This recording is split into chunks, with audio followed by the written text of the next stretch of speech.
My respected brothers and sisters, before I start and commence with my presentation today, I have a minor request.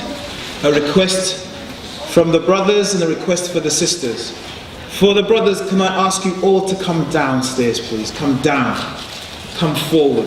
Jazakumullah khair. Right at the back, if you can come down. Yes, you brother, if you don't mind. Unless you have some duties that stop you coming down. But everybody else, the young brother, if you can come down, come forward. If we can come together.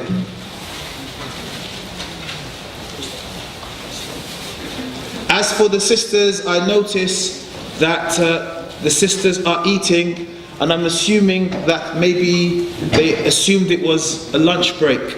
But if you have to eat, if it could be done quietly so that we can keep on a roll and complete our program. Before I commence my presentation today, I would like to thank our brothers and sisters of Invitation to Islam, the good people of Invitation to Islam, for putting on a much needed symposium on social media, something that has proliferated every home. All of us are engaged with social media. Most of us have mobile phones, smartphones, and every day we are communicating over the internet.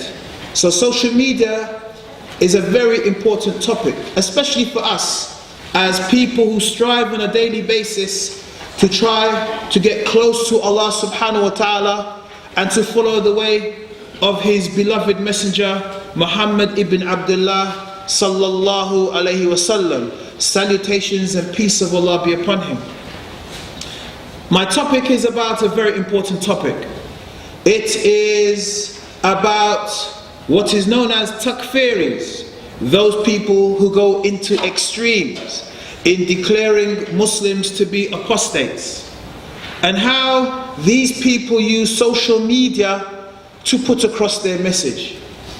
I think this is a very important message, that is talking about these people. Just the other day in my local masjid, I was asking for two young revert brothers, and I met a brother. I said, what happened to these two young brothers?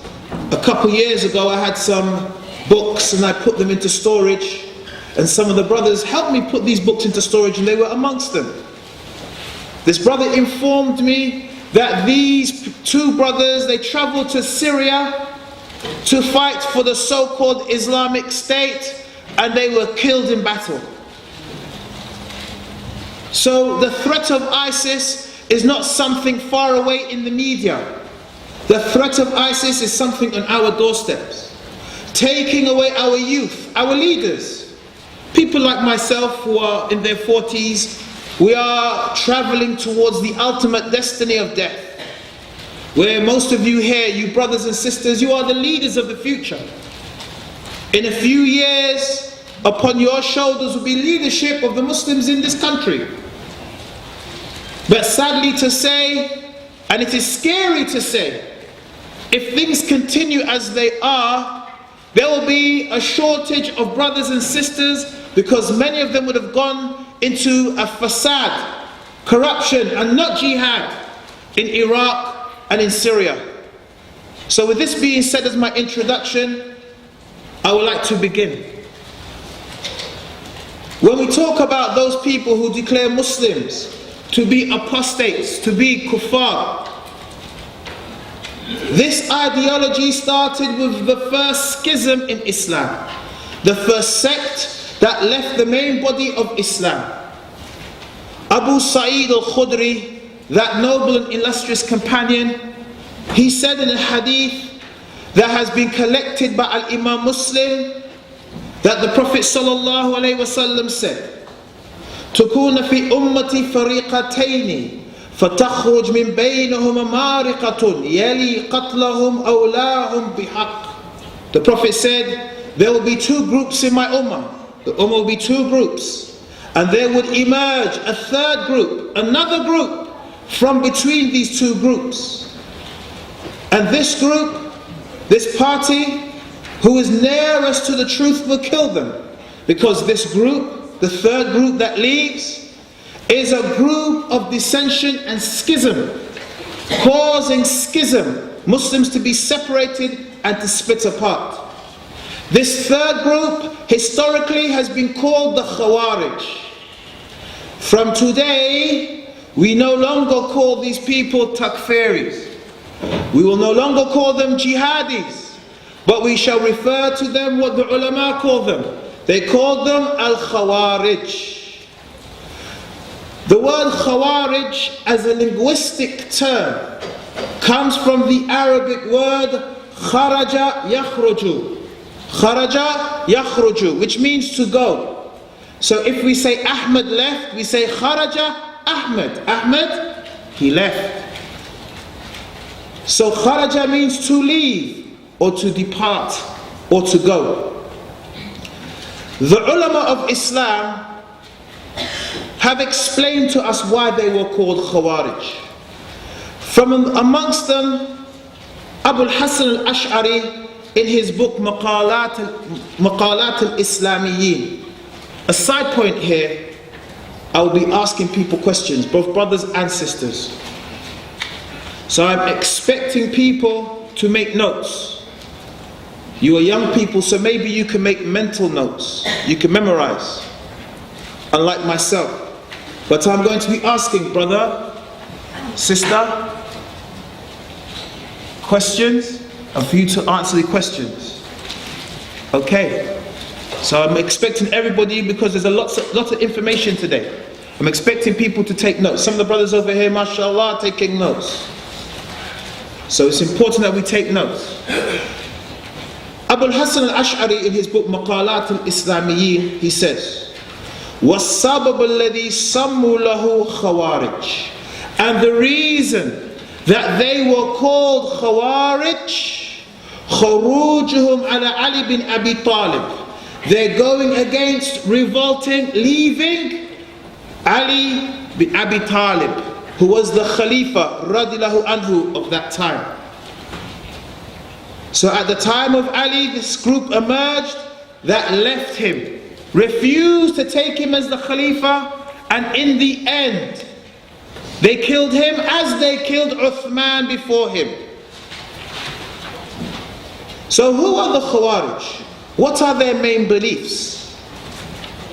Ibn Hazm, may Allah have mercy upon him, he says, وَمَنْ وَافِقَ الْخَوَارِجْ مِنْ إِنْكَارَ تَحْكِيمٍ. And so whoever agrees with the Khawarij in repudiating, disparaging the arbitration between Muawiyah and Ali, وَتَكْفِيرْ أَصْحَابِ الْكَبَائِرِ, to declare those Muslims who fall into major sins as being apostates, وَقَوْلْ بِخُرُوجْ عَلَى الْإِمَّةِ الْجُورِ.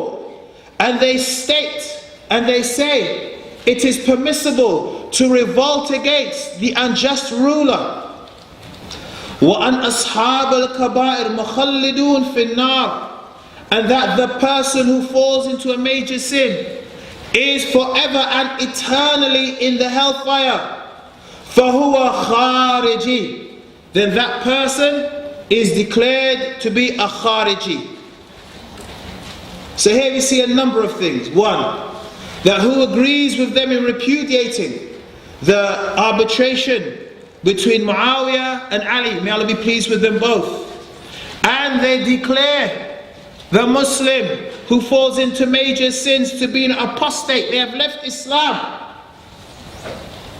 Or the Muslim who falls into a major sin. And a question here, brothers and sisters, who does not fall into major sins?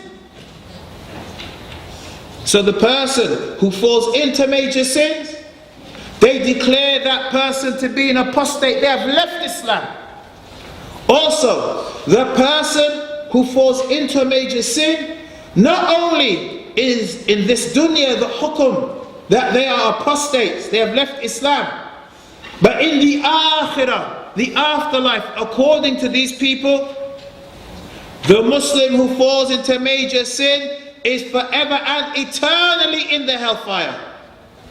Also, that these people hold it is permissible to revolt against the ruler. In fact, the so-called Takfeeri today, if the person is just or unjust, they believe in revolting against them unless they follow their ideology. So these are some of the main tenets of the belief of the Khawarij. Before I continue, I'd like to ask a couple questions. I used an Arabic term, kharaja, at the beginning of my talk. From the brothers, who can tell me linguistically what does kharaja mean? Are you Arab, brother? No? That'd be cheating, wouldn't it? Yeah? It's to depart, to leave. To leave, excellent. Kharaja means to go, to leave, yes? Then I said, they were called Khawarij for a specific reason. Can one of the sisters tell me?